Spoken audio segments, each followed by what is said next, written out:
সকালবেলা দেখলাম মালটা হেঁটে চলে বেড়াচ্ছে আর এখন মরে গেল।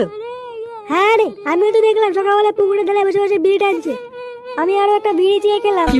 এবার ঠাকুমাটার কি হবে?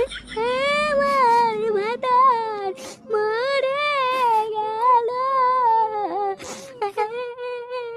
কালকে ছেলেটা মরলো তাহলে। গুড মর্নিং 2.5 টাকা পেতাম, বাড়া না দিয়ে মরে গেল। সে বাড়া দেবে দেবে না দেবে না দেবে, আজ থেকে বাড়া বুড়োর বউ আমার। কি